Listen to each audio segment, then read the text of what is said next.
Father, Son, and House of Gucci. Hey guys, if you didn't get it from that intro, yes, we are talking about Lady Gaga and Adam Driver's latest film with Ridley Scott, House of Gucci, which is a biopic film. For those who are unfamiliar, this film follows Patrizia Reggiani as she falls in love with Maurizio Gucci, who she later finds out is the heir and head of the Gucci family and fortune. It follows their love story, relationship, and the spiral of events from that relationship that leads to the entire Gucci family being ousted from the Gucci brand. I could not believe that this was a true story as I was watching it. This movie is the epitome of real life occurring so that movies can be made about it, in my opinion, because I just genuinely couldn't believe how a trajectory of actual real life events just leading to the entire downfall of this family that was heralded as so great and so rich for so long. And so today I want to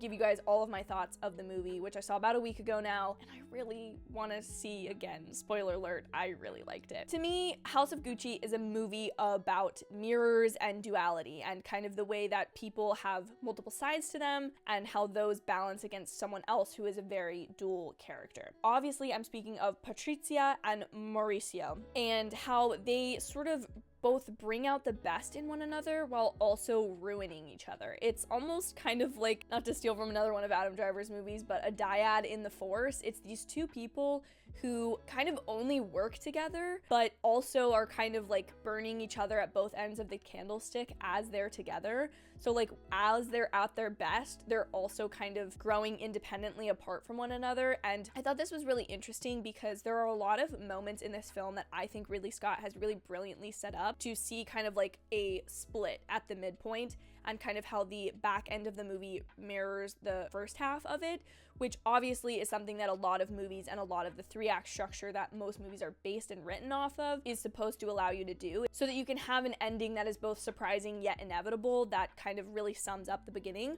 But I felt like this film really did that in a unique way by really just focusing on these two characters. Obviously, there's other members of the Gucci family who are characters, and do I mean characters in this film.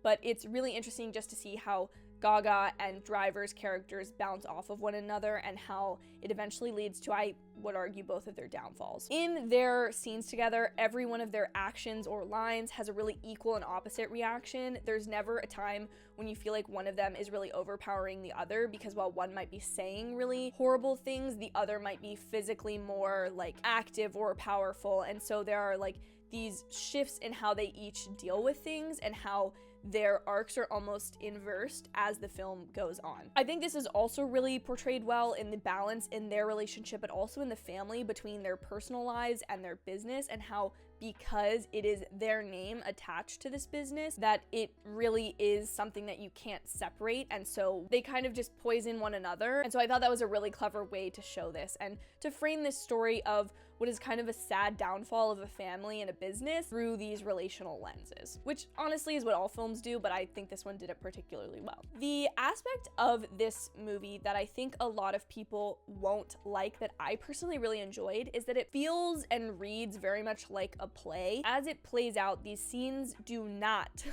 and I mean do not, cut anything really that short. Like, there is a lot of scenes where you might expect an edit from the fast-paced like shot length that we are so used to in today's films. However, this film will allow that gap of silence to really tell you what is being said in these scenes. I personally really enjoyed the dialogue in the movie, so it's not a knock on that, but I did find that a lot of the relationships between the characters or what they were meaning to say was honestly left in how they performed in those silent segments between one person responding to the other.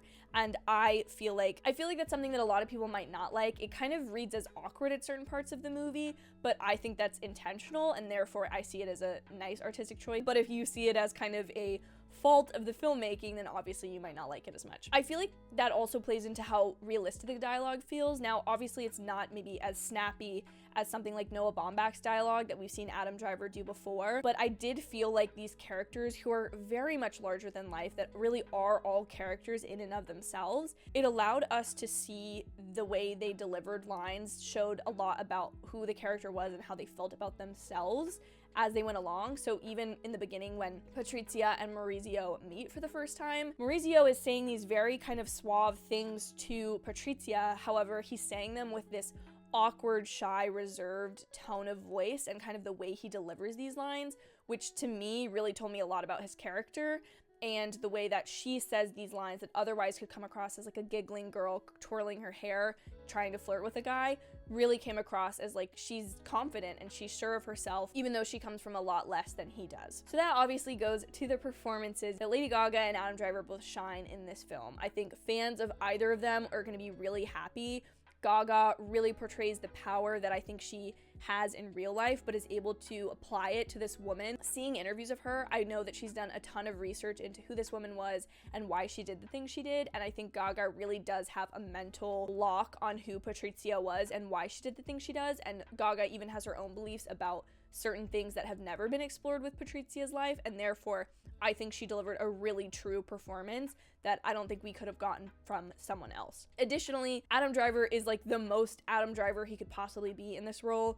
Maurizio starts out awkward, and he is someone who, even though he is so tall and obvious in all settings, he wants to hide and be unnoticeable, but because of his name and his stature, that's like absolutely not possible. And so I thought the casting for this movie, brilliant. But specifically them, I think they had a lot of chemistry, and the awkward moments were balanced with a feel that both of them are such good actors that, again, like I said before, equal opposite reaction. They were powerful, they were awkward, and I think they worked together, and I did really believe that they were a married couple who was in love and willing to sacrifice different parts of themselves and their lives for one another. Although I did think Salma Hayek and Jeremy Irons were great in their respective roles, I feel like Jared Leto and Al Pacino are two of the other performances that you're going to hear a lot about. Jared Leto, I don't think I've ever seen him this funny, and a lot of people, it might not read well for them because it did feel like a little bit of a caricature, and some of which I've heard the Gucci family and those who are still alive today are not particularly happy with. However, I did find him to be hilarious in this movie. It fit in with the awkwardness and just throwing his character in there with, again, these characters who have these larger than life personas. I think he worked great. And then Al Pacino, his performance moved me in this movie. He was extremely charismatic and fun to see on screen, especially with Gaga's Patrizia, but there's one scene at the end of the movie, and you'll know what it is when you see it. I don't want to spoil it, but he delivers such a range of emotion in that scene that just was extremely powerful to me. And again, he knew his character so well that that range of emotion feels appropriate, and it just works, and that's why I really enjoyed it. Visually, I think the production design of this movie is... The costuming of this movie, obviously, they're Gucci's, is phenomenal. Visually, I think this film is stunning, and if you are a fan of costume or production design, I highly recommend you go see this movie because it is a wonderful period piece, and I felt like the music really added to this. I know that's like a totally separate thing than visual, but I think that really added to the feel and the authenticity of this as a like 70s, 80s, and 90s story. I think the costuming, again, fabulous, but one of my favorite visual elements is that at specific moments in the story when a particularly newsworthy event is happening in the characters' lives, there is this transition from color to severe desaturation to then black and white that almost freeze frames these moments in newsworthy articles or how you might have seen them in the paper. And I thought that was just a really great moment because, again, these movies of public figures, these biopics, they a lot of times focus on what is unknown and unsaid about these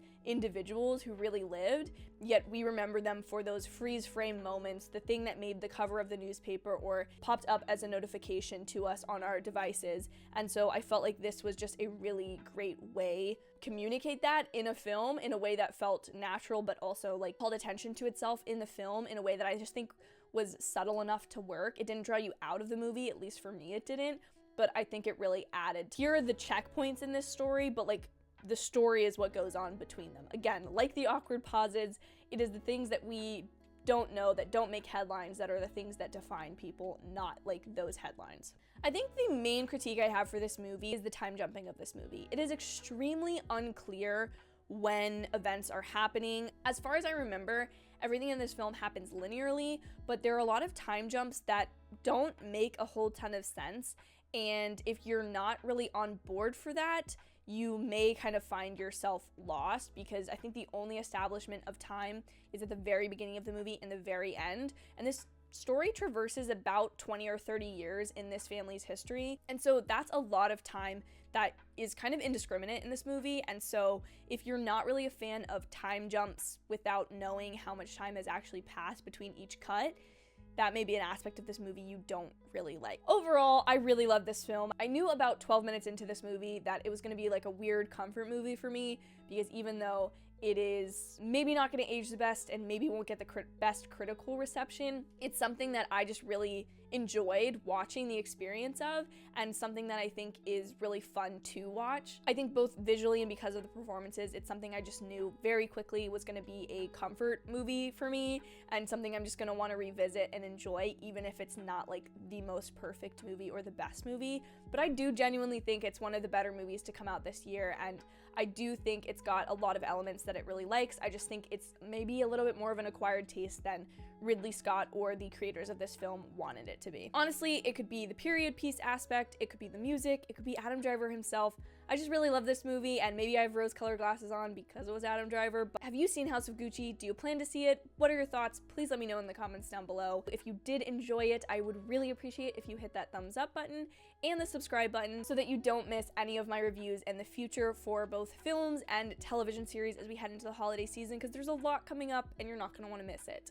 Thank you all again so much for watching this video. Have an absolutely amazing day, and I will see you in the next one. Bye, everyone.